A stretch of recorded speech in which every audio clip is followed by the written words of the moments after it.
How's it going, everybody? Texas Man here. I hope you guys are all having a fabulous day. Please help me give this video a thumbs up and subscribe if you guys haven't already. Also, do me the biggest favor of all, hit that bell notification button so you guys don't miss out on future videos or streams here on the channel.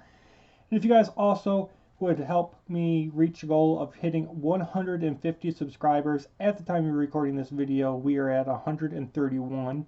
If we can get to 150 subscribers by December 30th, my first stream here on YouTube in 2021 will make it where I will give away a $100 Google Play gift card.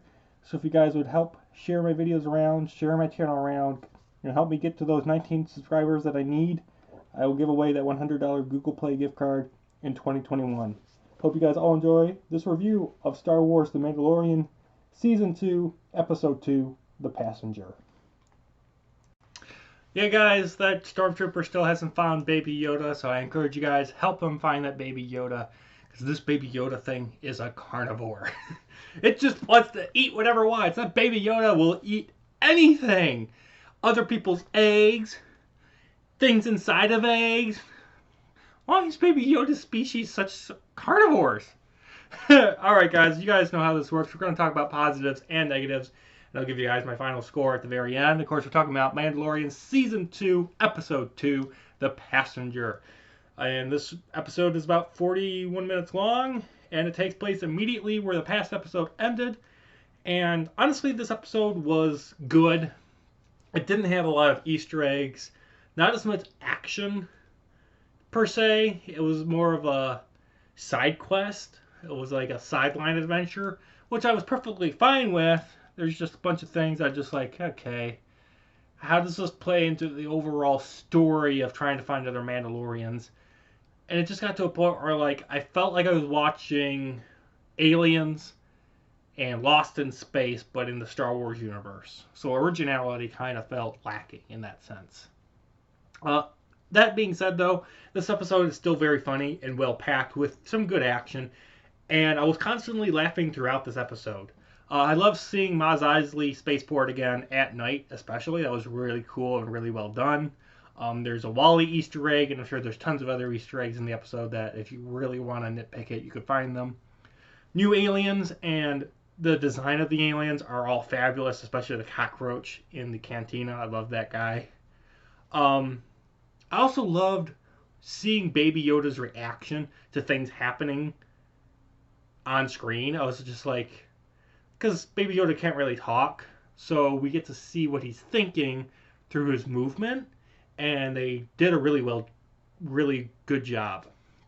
I loved it. We actually get to see the X-Wings, and Dave Filoni is in here, inside one of the X-Wings, and this episode, because of that, connects to episode 6 of Season 1, where the Mandalorian guy was with those other guys trying to break out that one prisoner from the New Republic ship. So this episode ties in with that episode of Season 1, which I really thought was cool. And the X-Wings kind of battled the Razor Crest, and I loved that. And of course, the pilots do end up helping the Mandalorian kill the spiders on this ice planet. And I loved seeing the creepy spiders from the Star Wars Rebels TV show. So I thought, I was like, wait a minute, why are they saying you need to have a beacon? And I'm like, then he's going to this planet, and I'm like, need a beacon. Why in the world do you need a beacon?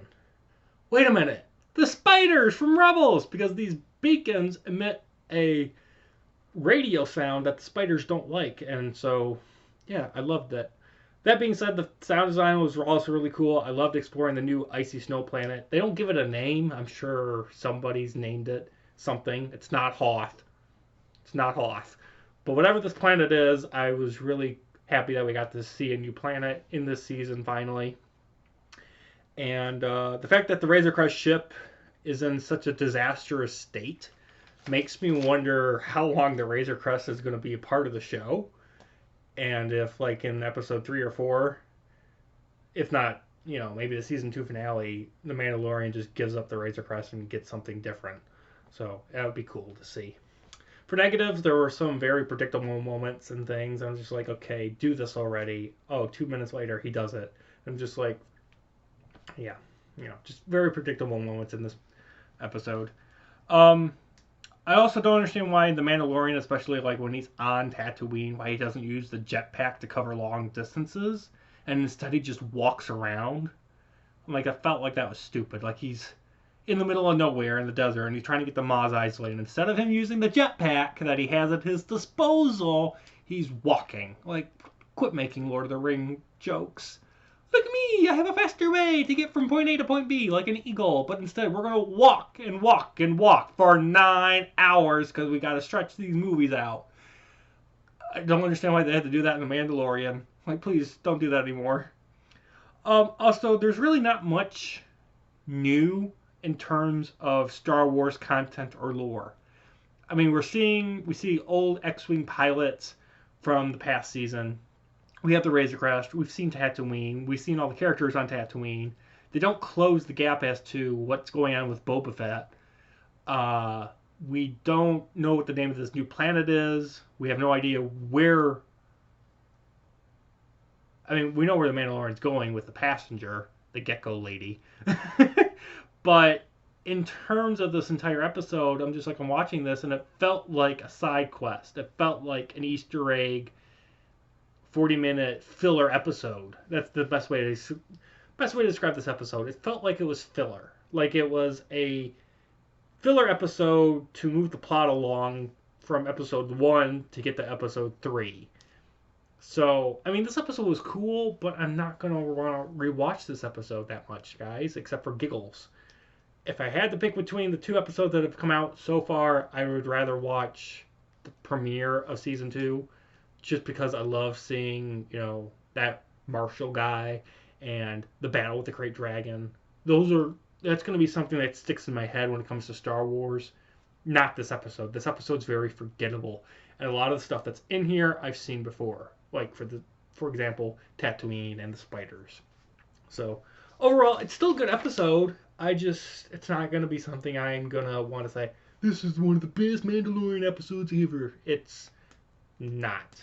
So, with that, guys, I'm going to give The Passenger a 8 out of 10. And I hope you guys are enjoying my reviews of The Mandalorian. If you guys have missed out on any, make sure you guys go to my playlist under Star Wars. And you guys can check out everything from the premiere of Season 2 and all the episodes of Season 1. Look forward to my review of all the episodes coming out in the future for this show. And I hope you guys all have a great day. Bye, guys.